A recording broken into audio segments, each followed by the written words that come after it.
Je suis né en 1928.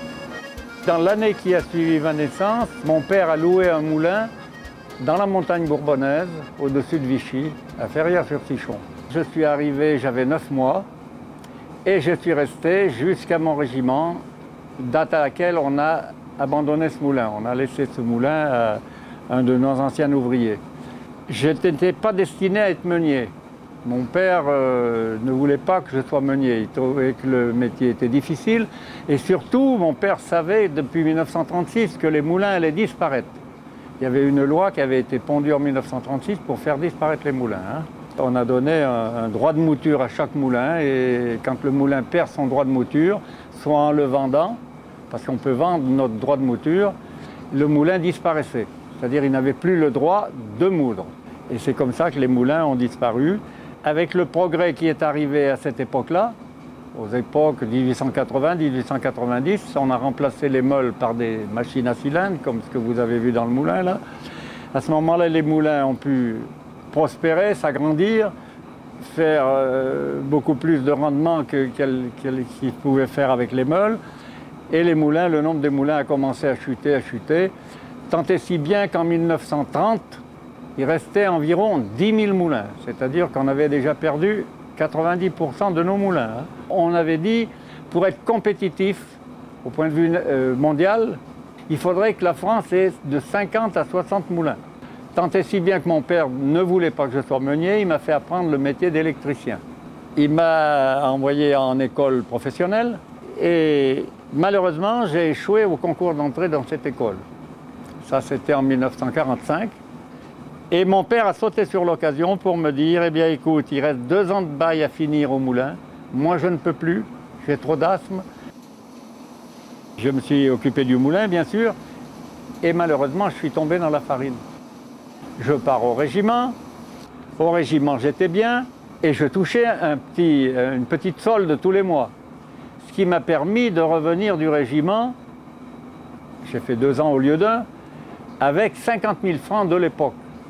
50 000 francs, ça équivalait à peu près à 3 mois de loyer d'un moulin. Et j'ai trouvé un moulin à louer à Vollorville. Et à Vollorville, à cette époque, il y avait 2 moulins. Il y en avait 2 à Courpierre, il y en avait 2 à Sainte-Agathe, il y avait des moulins partout. Il y en avait 62 sur la Dore et les affluents de la Dore. Ce moulin, je l'ai exploité avec mon frère. Et puis on s'est mariés tous les 2, on a eu des enfants. On a pensé qu'on pouvait avoir chacun notre moulin. Et c'est là que je suis parti dans mon 3e moulin. Et je suis arrivé dans la Creuse. J'ai eu une patronne, une propriétaire sensationnelle, d'une grande bonté, une gentillesse extrême, qui m'a permis de remettre le moulin en route très très vite. Et c'était un très beau moulin où nous serions bien restés toute notre vie. Mais le moulin a été à vendre 6 ans après notre arrivée. Et on n'avait pas les moyens de l'acheter. Il a fallu donc quitter la Creuse. Un jour, il s'est présenté une annonce où un meunier du Cher avait besoin d'un chef meunier et je suis parti chez lui, où je suis resté 3 ans aussi chez lui. Et puis il s'est trouvé qu'ici, le meunier de Saint-Dié, M. Cros, voulait prendre sa retraite. Mais comme il avait monté, ça c'était en 1965, et ce monsieur ne voulait pas voir son moulin s'arrêter.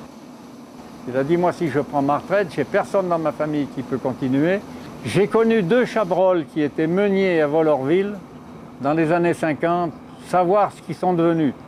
Si je pouvais les retrouver, il y en a peut-être un qui m'achèterait mon moulin. Et alors il nous a fait rechercher. Alors nous on a dit, on ne peut pas acheter le moulin de M. Cros, on n'en a pas les moyens, c'est pas possible. Et on est venu voir ce brave homme qui nous a très bien reçus, qui m'a même dit, quand on est en buvant un verre dans la cuisine, là, il a dit, t'as quoi comme enfant? J'ai dit, j'ai un garçon, une fille. Alors ton garçon, il couchera là-haut. Ta fille, elle couchera là. J'ai dit, monsieur Cros, on n'en est pas là.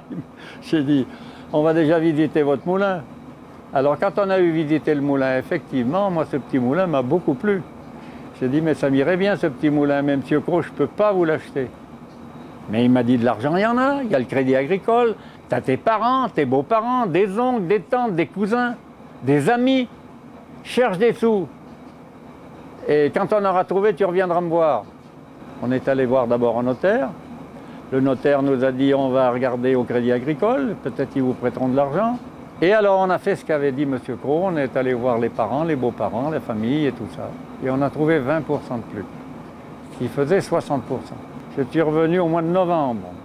Et au mois de novembre, quand je suis venu trouver M. Cros, alors il m'a dit, je lui ai dit, M. Cros, je viens vous dire que je ne pourrais pas vous acheter votre moulin. Alors il m'a dit, t'as pas trouvé d'argent? J'ai dit, si, le Crédit Agricole m'en prête, il me prête 40%, et la famille 20%, mais il me manque 40%.